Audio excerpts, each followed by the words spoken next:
Selamat malam pemirsa. Saya Celisia Eka Wediana, NPM 2586206071 hadir menemani Anda dalam laporan khusus yang akan kami sajikan secara mendalam, panjang, dan komprehensif. Pemirsa, malam ini kami tidak sekedar menyampaikan berita. Kami mengajak Anda untuk berhenti sejenak dari rutinitas, menurunkan kecepatan, dan benar-benar menyimak sebuah peristiwa yang terjadi di sekitar kita. Sebuah peristiwa yang tidak hanya berbicara tentang hujan, air, dan tanah, tetapi juga tentang manusia, lingkungan, kebijakan, dan masa depan. Bencana banjir bandang dan tanah longsor yang melanda Provinsi Sumatera Utara pada awal Desember 2025 merupakan peristiwa yang menyentuh banyak lapisan kehidupan. Peristiwa ini bukan hanya soal angka korban atau jumlah rumah rusak, tetapi tentang bagaimana sebuah wilayah diuji oleh alam dan bagaimana manusia merespon ujian tersebut.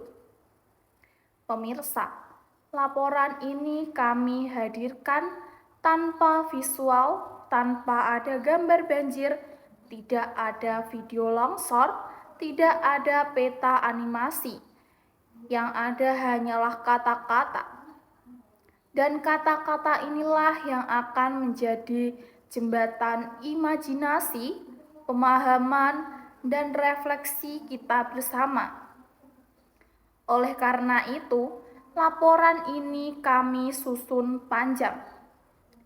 Sangat panjang, tidak tergesa-gesa, tidak dipadatkan.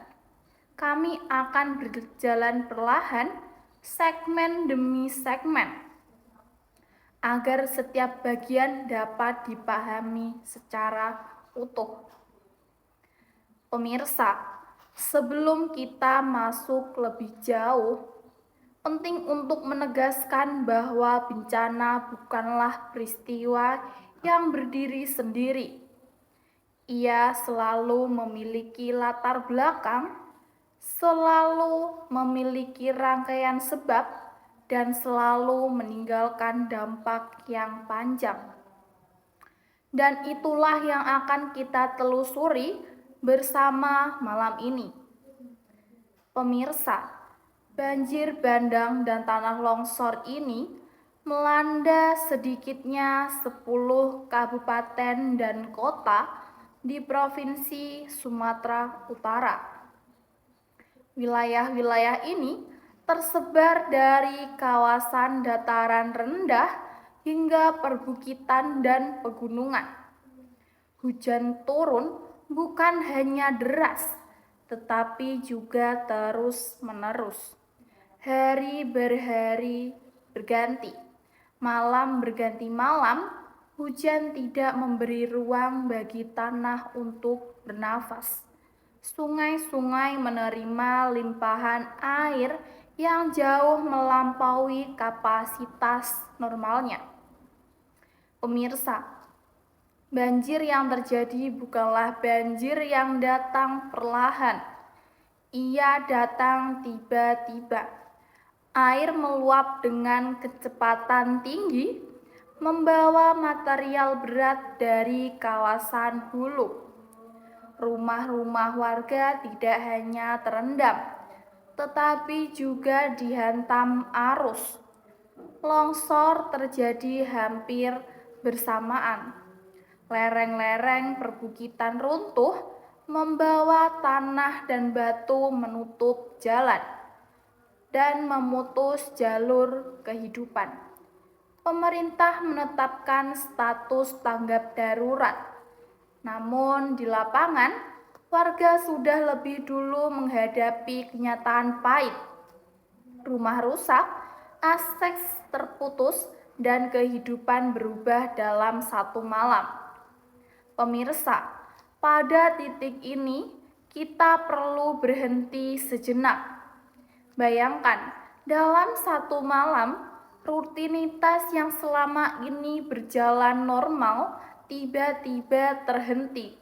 Tidak ada listrik, tidak ada akses jalan, tidak ada kepastian. Dan inilah yang dialami ribuan warga Sumatera Utara. Pemirsa, kita kembali ke awal peristiwa. Beberapa hari sebelum banjir bandang terjadi, hujan telah mengguyur wilayah Sumatera Utara. Pada tahap ini, hujan belum menimbulkan kepanikan. Warga masih menjalani aktivitas seperti biasa, namun tanah mulai menyimpan air. Sungai mulai mengalami kenaikan debit. Hari demi hari berlalu. Hujan tidak berhenti. Intensitasnya meningkat. Durasi hujan semakin panjang, memasuki Sabtu sore. Langit tampak gelap lebih cepat dari biasanya. Hujan turun deras sejak sore hingga malam. Air terus mengalir dari kawasan perbukitan menuju sungai-sungai besar. Menjelang malam, warga di bantaran sungai mulai waspada. Air sungai naik lebih cepat dari biasanya. Warnanya berubah, arusnya membawa potongan kayu dan lumpur. Sekitar pukul 21 WIB, sebagian warga mulai bersiap. Namun, sebagian lainnya masih berharap air akan surut seperti biasanya. Harapan itu pupus ketika sekitar pukul 22 WIB air meluap secara tiba-tiba. Pemirsa, banjir bandang tidak memberi waktu. Dalam hitungan menit, air sudah masuk ke halaman rumah. Tak lama kemudian, air masuk ke dalam rumah. Teriakan warga terdengar. Lampu padam, hujan masih turun. Dalam kondisi gelap dan panik, warga berusaha menyelamatkan diri. Sebagian naik ke atap rumah, sebagian berlari ke tempat yang lebih tinggi. Sebagian lainnya terjebak dan menunggu bantuan. Pemirsa, ini bukan satu lokasi. Ini terjadi di banyak titik secara bersamaan. Inilah yang membuat bencana ini begitu kompleks dan sulit ditangani dalam waktu singkat. Pemirsa, ketika banjir bandang mulai meluap sekitar pukul 22 WIB, situasi berubah menjadi sangat genting. Dalam hitungan menit, ketinggian air meningkat drastis. Warga yang tinggal di lantai dasar rumah nyaris tidak memiliki waktu untuk menyelamatkan barang-barang mereka. Air yang datang tidak membawa volume besar, tetapi juga membawa tekanan kuat. Pintu rumah jebol, dinding kayu roboh, dan perabotan hanyut. Di beberapa titik, arus air bahkan menyeret kendaraan roda 2 dan roda 4. Pemirsa, pada fase ini kepanikan meluas. Anak-anak menangis, lansia sulit bergerak, dan sebagian warga terjebak di dalam rumah mereka. Komunikasi terputus akibat pemadaman listrik dan gangguan jaringan. Di tengah kondisi tersebut, sebagian warga mencoba saling membantu. Mereka mengetuk rumah tetangga, berteriak memberi peringatan, dan menarik satu sama lain menuju tempat yang lebih aman. Hujan tidak berhenti. Air terus datang dari kawasan hulu. Sungai tidak lagi terlihat sebagai alur air, melainkan menyatu dengan permukiman. Menjelang dini hari, ketinggian air di beberapa lokasi mencapai titik tertinggi. Warga yang bertahan di atap rumah menunggu bantuan dengan penuh kecemasan. Sebagian harus bertahan berjam-jam dalam kondisi dingin dan basah. Pemirsa, ketika pagi hari tiba, hujan mulai mereda di beberapa wilayah. Namun, kondisi yang tersisa justru memperlihatkan skala kerusakan yang besar. Lumpur tebal menutupi jalan dan halaman rumah. Perabotan berserakan, kendaraan rusak, bau lumpur dan sampah menyengat. Warga keluar dari tempat perlindungan sementara dan mulai melihat kondisi rumah mereka. Banyak yang mendapati rumahnya rusak berat, bahkan tidak layak dihuni. Di saat yang sama, laporan longsor mulai masuk dari kawasan perbukitan. Lereng runtuh menutup jalan utama, mengisolasi beberapa kecamatan dan desa. Pada tahap ini, bencana tidak lagi hanya soal air yang meluap. Ia berkembang menjadi krisis kemanusiaan, krisis infrastruktur, dan krisis sosial yang kompleks. Untuk memahami mengapa peristiwa ini terjadi dengan skala sebesar ini, kita perlu menelaah penyebabnya secara lebih mendalam dan berlapis. Pemirsa, mari kita mulai dari faktor alam dari sisi meteorologi. Wilayah Sumatera Utara pada periode tersebut berada dalam pengaruh La Nina moderat. Fenomena ini meningkatkan curah hujan secara signifikan, baik dari segi intensitas maupun durasi. Hujan tidak hanya turun lebat, tetapi juga berlangsung lama tanpa jeda. Tanah tidak memiliki waktu untuk menyerap air secara optimal. Sungai tidak memiliki waktu untuk menurunkan debitnya. Selain itu, pemanasan suhu muka laut di sekitar perairan Indonesia turut memperkuat pembentukan awan hujan. Kondisi atmosfer menjadi sangat labil, pemicu hujan deras berulang kali. Pemirsa, faktor alam ini sesungguhnya dapat diprediksi. BMKG telah mengeluarkan peringatan dini, namun peringatan dini tidak selalu berbanding lurus dengan kesiapsiagaan di lapangan. Kini kita beralih ke faktor geografis. Sumatera Utara memiliki topografi yang didominasi oleh perbukitan dan pegunungan. Lereng curam dan lembah sempit mempercepat aliran air dari hulu ke hilir. Ketika hujan ekstrim terjadi, air bergerak sangat cepat dan membawa material dari atas ke bawah.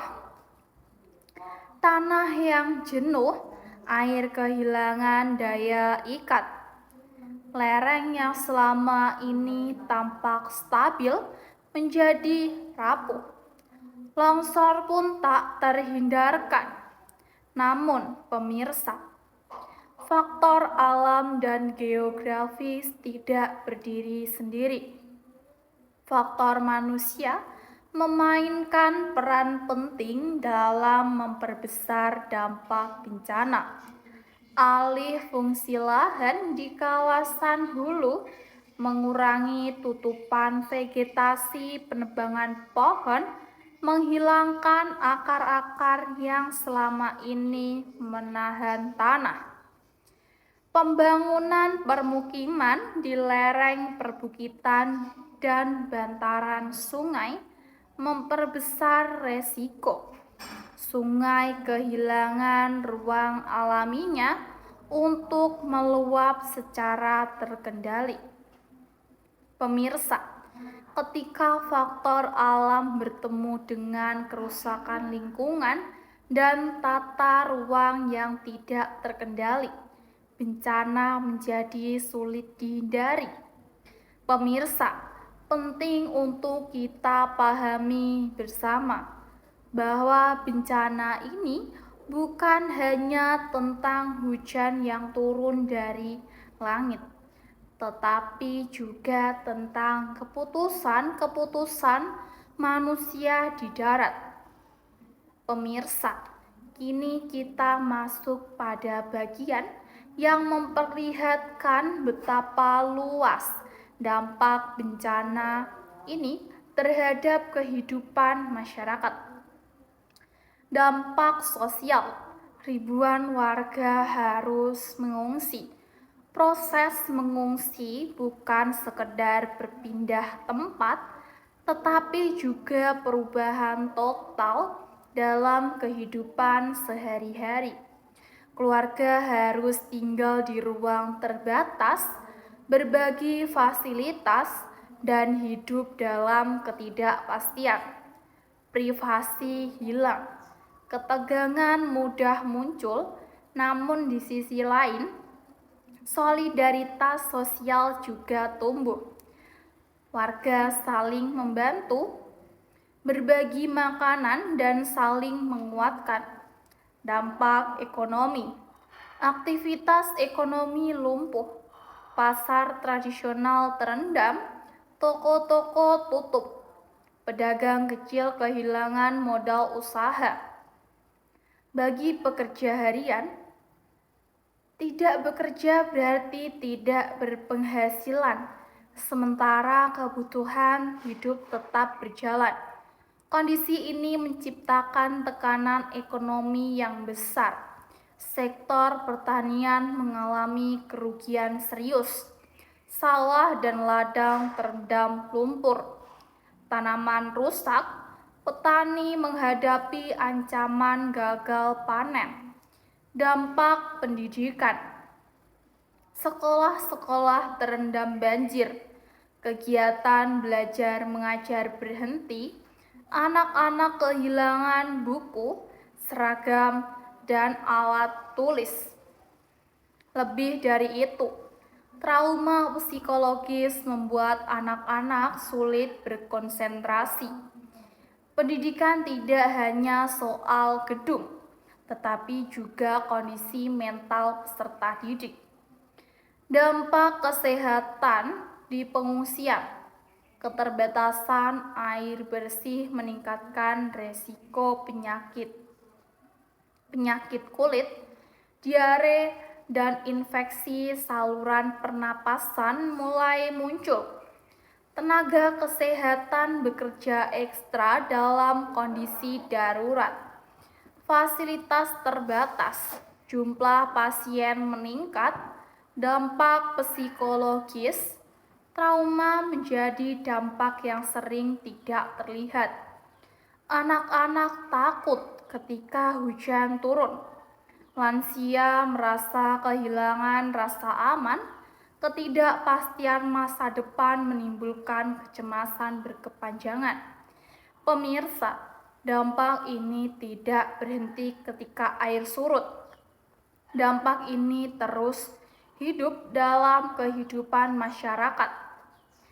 Pemirsa, setelah melihat beberapa luas dampak yang ditimbulkan, kini perlu mengingat bahwa di balik setiap data terdapat manusia. Disinilah kisah kemanusiaan menjadi sangat penting untuk disampaikan. Kisah-kisah di balik bencana. Pemirsa, seorang ibu rumah tangga menceritakan bagaimana ia harus menggendong anaknya dan berlari keluar rumah ketika air mulai masuk dengan cepat. Tidak ada waktu untuk menyelamatkan barang. Keselamatan menjadi satu-satuan tujuan. Seorang pelajar duduk termenung di posko pengungsian. Tas, buku, dan seragamnya hanyut.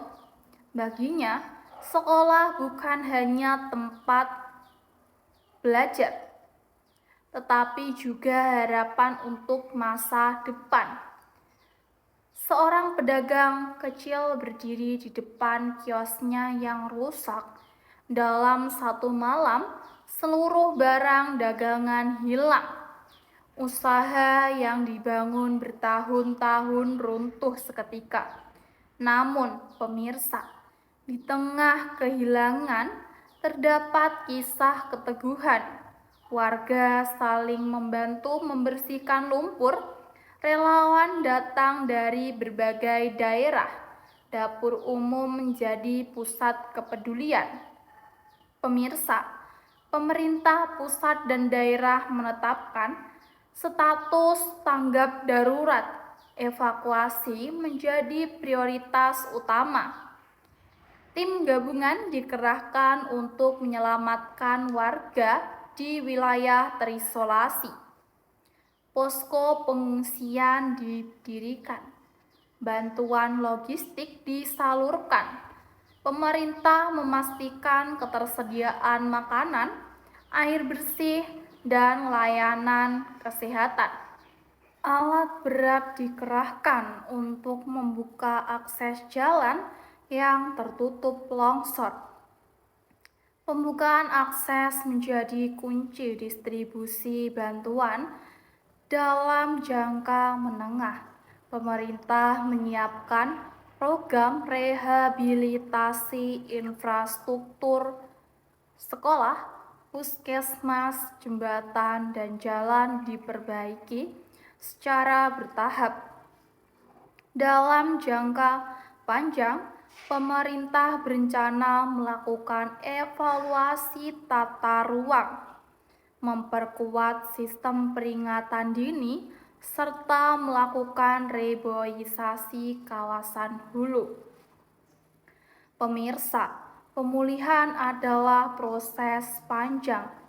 Ini bukan pekerjaan hari atau minggu, tetapi bulan bahkan tahun.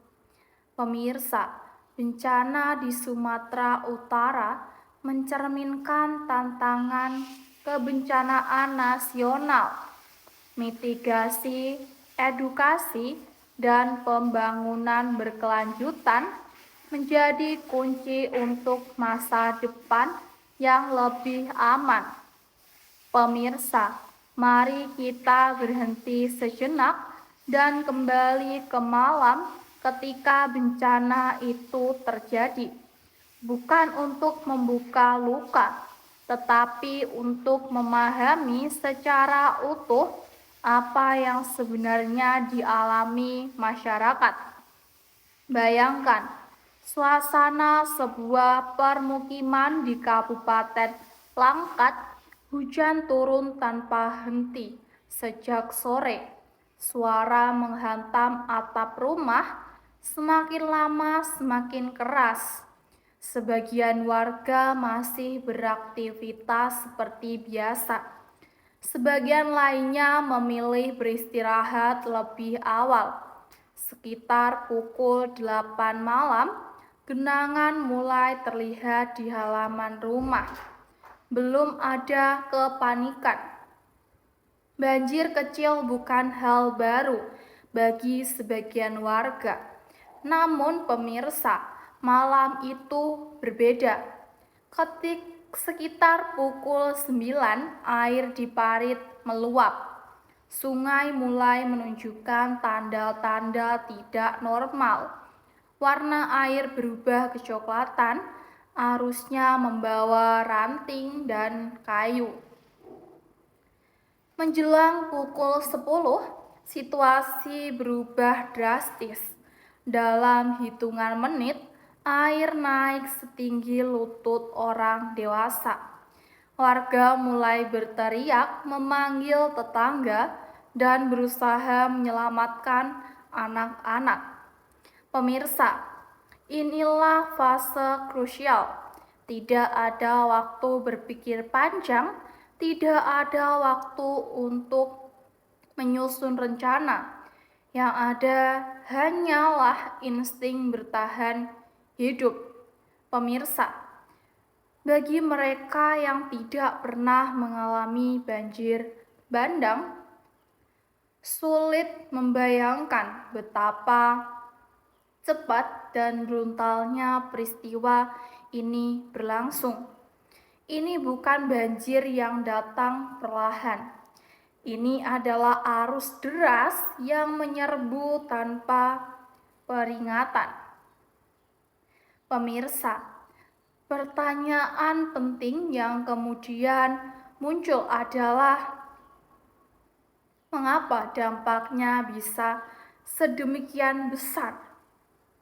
BMKG telah mengeluarkan peringatan dini, namun peringatan dini bukanlah jaminan keselamatan jika tidak diikuti kesiapsiagaan di tingkat lokal. Sebagian warga tidak menerima informasi secara langsung. Sebagian lain menerima, tetapi tidak memahami tingkat bahayanya. Disinilah terlihat adanya celah komunikasi resiko bencana. Peringatan cuaca seringkali dianggap rutinitas, bukan sinyal bahaya. Ini bukan kesalahan satu pihak, melainkan persoalan sistematik, pemirsa. Sistem peringatan dini idealnya tidak berhenti pada informasi cuaca, tetapi diterjemahkan menjadi tindakan nyata.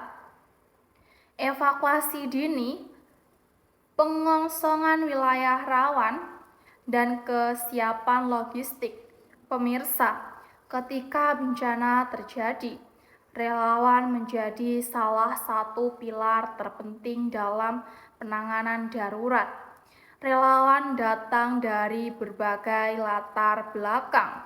Ada mahasiswa, komunitas sosial, organisasi keagamaan, hingga warga biasa yang tergerak membantu.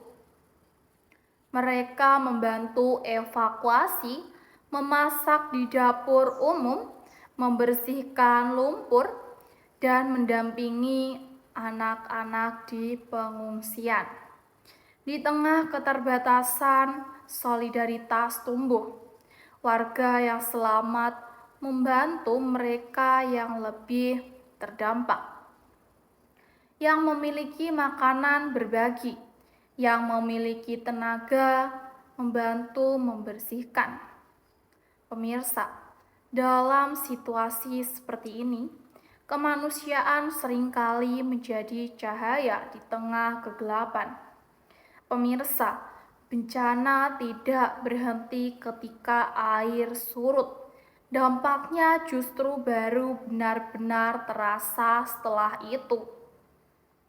Pembangunan yang mengabaikan daya dukung lingkungan akan selalu menyisakan resiko.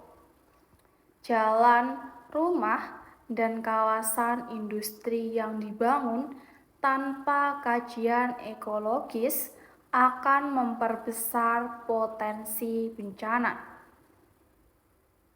Mitigasi tidak bisa berdiri sendiri. Ia harus terintegrasi dengan perencanaan wilayah, pendidikan kebencanaan, dan penegakan aturan lingkungan. Pemirsa, setelah fase evakuasi awal berlalu, kehidupan para penyintas berpindah ke ruang-ruang sementara yang disebut pengungsian. Disinilah bencana memasuki babak baru. Pengungsian bukan sekedar tempat berteduh. Ia menjadi ruang hidup, ruang bertahan, dan ruang menunggu. Warga harus beradaptasi dengan kondisi yang jauh dari kenyamanan. Tidur beralaskan tikar tipis, berbagi ruang dengan banyak orang, dan menjalani hari dengan keterbatasan. Setiap pagi, antrean makanan menjadi rutinitas. Setiap sore, warga menunggu kabar tentang rumah mereka. Apakah masih berdiri, rusak sebagian, atau rata dengan tanah? Pemirsa, bagi ibu-ibu, tantangan terbesar adalah menjaga anak-anak tetap tenang. Bagi lansia, tantangan terbesar adalah menjaga kesehatan. Bagi kepala keluarga, tantangan terbesar adalah memikirkan masa depan. Waktu di pengungsian berjalan lambat, hari terasa panjang. Ketidakpastian menjadi beban psikologis yang berat. Pemirsa, seringkali kita menghitung bencana dengan angka. Berapa rumah rusak, berapa korban terdampak, berapa kerugian. Namun di pengungsian, waktu dihitung dengan rasa cemas dan harapan. Pemirsa, dalam setiap bencana, kelompok rentan merasakan dampak yang berlipat. Perempuan, anak-anak, lansia, dan penyandang disabilitas membutuhkan perhatian khusus. Perempuan sering memikul peran ganda. Mereka mengurus anak, menjaga keluarga, sekaligus beradaptasi dengan kondisi darurat. Tidak jarang mereka mengesampingkan kebutuhan diri sendiri demi keluarga. Anak-anak kehilangan ruang bermain dan belajar. Rutinitas mereka terputus. Dunia yang seharusnya aman mendadak terasa mengancam. Lansia menghadapi keterbatasan fisik, penyandang disabilitas menghadapi hambatan akses. Semua ini menuntut respon yang sensitif dan inklusif. Pemirsa, penyaluran bantuan bukan perkara sederhana. Medan yang sulit, jalan terputus, dan cuaca yang belum stabil menjadi tantangan besar. Bantuan yang datang harus didata, disortir, dan didistribusikan secara adil. Keterlambatan bisa menimbulkan ketegangan, kekurangan bisa memicu kecemasan. Di lapangan, petugas bekerja dalam tekanan. Mereka harus bergerak cepat, tetapi juga tepat. Kesalahan kecil dapat berdampak besar. Pemirsa, logistik adalah urat nadi penanganan bencana. Tanpa upaya kemanusiaan akan tersendat. Pemirsa, membangun kembali bukan hanya soal membangun rumah. Ini tentang membangun kembali kehidupan. Warga harus kembali bekerja, anak-anak harus kembali belajar, komunitas harus bersiap berfungsi. Semua ini membutuhkan waktu, sumber daya, dan pendampingan. Program bantuan modal usaha, pemulihan pertanian, dan pendampingan sosial menjadi kunci agar masyarakat tidak terjebak dalam lingkaran kerentanan. Pemirsa, setiap bencana menyisikan pelajaran. Pertanyaannya adalah, apakah pelajaran itu benar-benar kita terapkan? Penguatan mitigasi pendidikan kebencanaan sejak dini dan penegakan aturan lingkungan harus menjadi agenda jangka panjang. Bencana tidak boleh dianggap sebagai kejadian biasa. Ia harus menjadi peringatan untuk berbenah. Pemirsa, masyarakat berharap lebih dari sekedar bantuan. Sementara mereka berharap keamanan, kepastian, dan masa depan yang lebih baik. Harapan ini menjadi tanggung jawab bersama pemerintah, masyarakat, dunia usaha, dan semua elemen bangsa. Pemirsa, jika kita berhenti sejenak dan merenung, bencana ini menunjukkan betapa rapuhnya kehidupan manusia di hadapan alam, tetapi juga betapa kuatnya solidaritas ketika kita bersatu di tengah derasnya air dan runtuhan tanah. Masih ada tangan-tangan yang saling membantu. Pemirsa, di era digital informasi bergerak cepat, media memiliki peran penting dalam menyampaikan kondisi terkini, tetapi juga menghadapi tantangan besar. Informasi yang tidak akurat dapat memicu kepanikan. Informasi yang berlebihan dapat menimbulkan kelelahan. Informasi, disinilah profesionalisme media diuji. Media tidak hanya menyampaikan kabar buruk, tetapi juga harapan, kisah solidaritas, keberanian, dan kepedulian menjadi penguat moral masyarakat.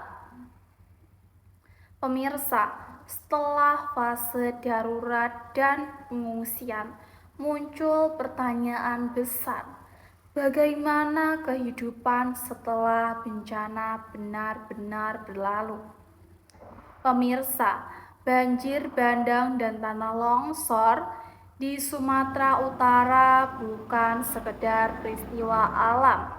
Ia adalah pertemuan antara cuaca ekstrim dan kondisi geografis dan keputusan manusia. Di balik kehancuran ada pelajaran, di balik kehilangan ada solidaritas, dan di balik duka masih ada harapan. Pemulihan akan memakan waktu panjang, namun dengan komitmen, luka ini perlahan bisa disembuhkan. Pemirsa, sebelum kita benar-benar mengakhiri laporan khusus maraton ini, izinkan saya mengajak Anda untuk berhenti sejenak menarik napas, dan menengok kembali apa yang telah kita lalui dalam perjalanan panjang pemberitaan ini. Banjir bandang dan tanah longsor yang melanda Sumatera Utara pada tahun 2025 bukan sekedar peristiwa alam yang datang dan pergi. Ia adalah rangkaian peristiwa yang menyentuh hampir seluruh aspek kehidupan, kemanusiaan, dan lingkungan, pembangunan, dan masa depan. Sejak awal laporan ini, kita telah menyaksikan bagaimana hujan deras yang turun berhari-hari berubah menjadi arus yang menghancurkan. Kita menelusuri kronologi kejadian dari sungai yang meluap secara tiba-tiba hingga longsor yang menutup akses dan mengisolasi wilayah. Kita mendengar bagaimana malam-malam panjang itu dilalui warga dengan rasa takut, kebingungan, dan ketidakpastian. Pemirsa, di balik setiap data yang kami sampaikan, terdapat manusia. Ada anak-anak yang kehilangan buku dan seragam sekolahnya, ada orang tua yang kehilangan rumah dan mata pencaharian. Ada keluarga yang harus memulai kembali kehidupan mereka dari titik yang paling dasar. Namun laporan ini juga memperlihatkan sisi lain dari bencana. Di tengah keterbatasan dan kesulitan, solidaritas tumbuh dengan kuat. Warga saling membantu tanpa memandang latar belakang. Relawan datang dari berbagai daerah. Aparat bekerja siang dan malam. Dapur umum menjadi simbol kepedulian dan kebersamaan. Pemirsa, bencana ini mengingatkan kita bahwa alam memiliki kekuatan yang jauh melampaui manusia. Tapi pada saat yang sama, bencana ini juga menunjukkan bahwa manusia memiliki kemampuan untuk bangkit, bertahan, dan saling menguatkan. Kita belajar bahwa mitigasi bencana bukan sekedar konsep di atas kertas. Ia harus hadir dalam kebijakan, dalam perencanaan, pembangunan, dan dalam kesadaran sehari-hari. Tata ruang yang berkelanjutan, perlindungan kawasan hulu, serta pendidikan kebencanaan sejak dini bukanlah pilihan, melainkan kebutuhan.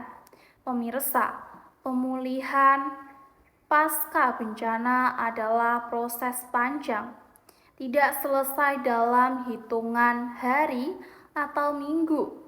Ia membutuhkan komitmen jangka panjang, kesabaran, dan kerja sama dari semua pihak, pemerintah, masyarakat, dunia usaha, dan media memiliki peran masing-masing yang saling melengkapi. Dalam perjalanan pemulihan ini, suara masyarakat harus terus didengar. Aspirasi para penyintas bukan sekedar catatan, tapi pijakan penting dalam membangun kembali kehidupan yang lebih aman dan bermartabat.